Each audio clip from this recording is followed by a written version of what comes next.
dito na po tayo kung paano po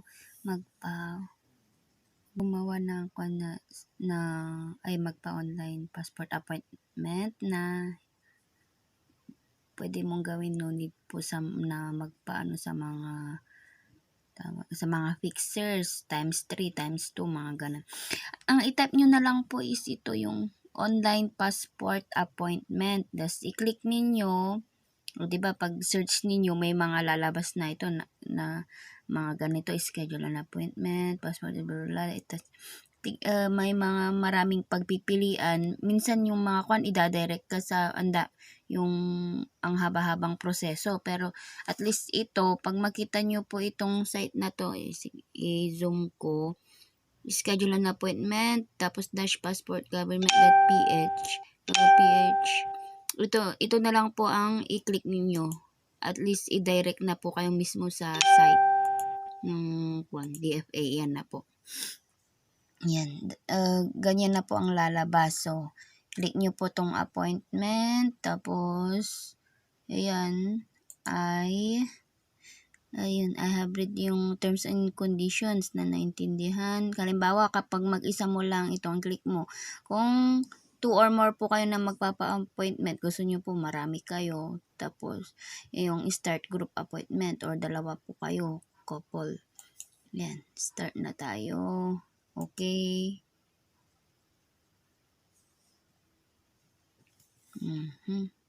Tapos dito, next po, mamimili po kayo kung saan po yung gusto ninyo na pupunta. Halimbawa, kung taga Baguio ka, isa lang naman dito sa Baguio, Pangasinan.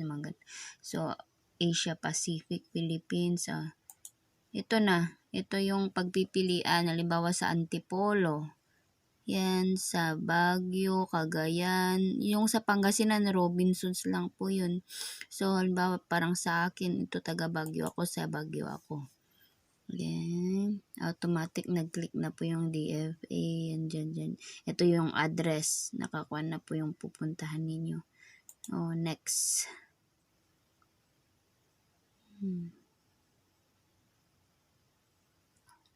So, ito po, sa next na po dito, mamimili po kayo ng yung date po na gusto ninyo. Pero, yung green, kapag nakita po ninyo na green, yun po yung mga available.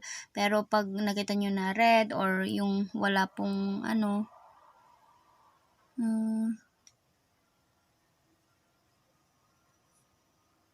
yan. Ito po, nakikita po ninyo, hindi po ninyo ma-click ang mga to kasi hindi na po siya available. Pero kapag nakikita nyo po itong mga green na to, ito po yung available, ito holiday po siya, hindi rin po siya available. So, i-click po natin to 27, ito yung halimbawa pinili. Kunwari lang po to. Yan.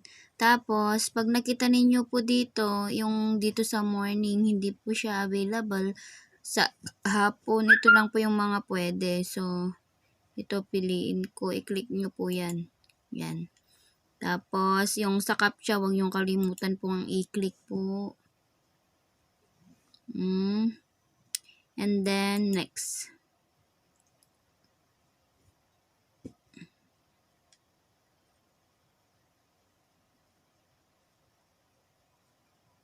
Medyo mabagal po yung net po natin. So, sa next na po, ito po yung mga personal information ninyo po. Huwag nyo pong kalimutan na ilagay yung mga number, tapos i-double check ninyo po yung mga kasi once po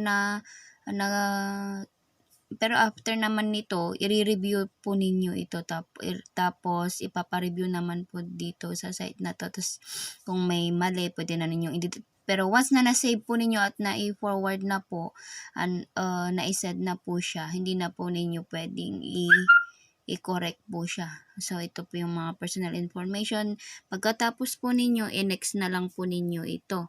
So, kunwari na tapos na natin po yung mga personal information po ninyo. Yan, ako yan. Nakasave na automatic dito yung sa passport na ginawa ko noon. Next na lang po ninyo yan. Tapos, pagkatapos na na-fill upan po ninyo yung name of father, mga ganon. Tapos, dire-diretso po ninyo, may makikita po kayo na yung payment, i-kuan na po ninyo yun, i-click na po ninyo. Kaya kailangan may email address kayo, importante po yan. Dito po isi-send po yung sa mailing address, dito po isi-send kung yung code po na ilalagay niyo pag magbabayad kayo. So assuming na tapos na po tayo, ipapakita ko po kung paano yung ma-receive po ninyo. So yung Gmail ang ginamit ko, hindi yung Yahoo, para mas madali. May ma-receive po kayo na code po. Ito yung appointment confirmation. Ayun. So, pag halimbawa hindi pa po siya bayad, ito po yung isang ang sasabihin po niya, may code po dito na mailalagay. Ito yung code po na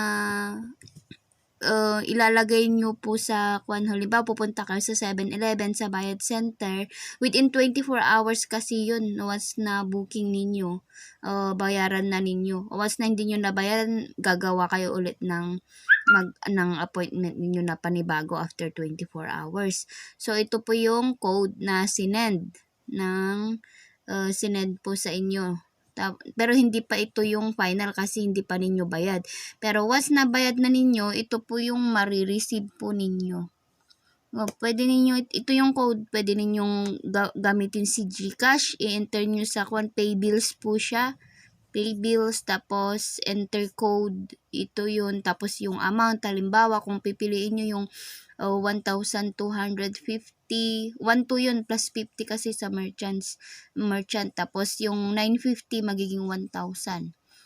Ang marireceive na ninyo pag bayad na po siya, ito po. Pag nabayaran na ninyo, ito po yung lalabas na confirmation na ipapaprint po ninyo. Bali, shortcut na po natin. Pwede na naman ninyo akong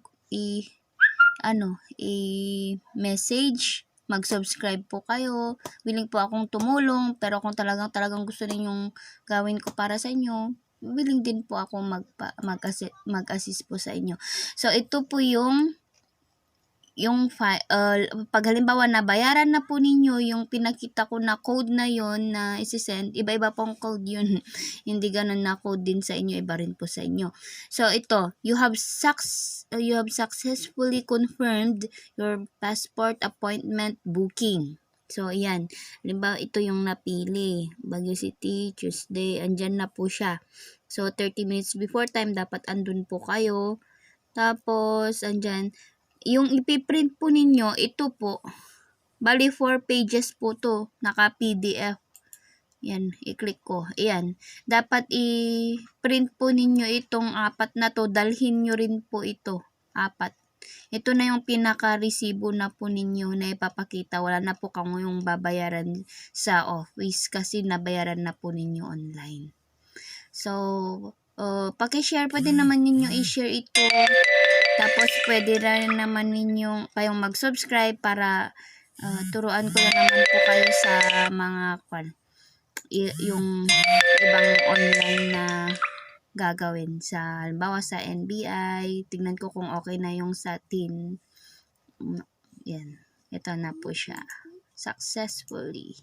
So, good luck po sa mga magpapagawa ng passport.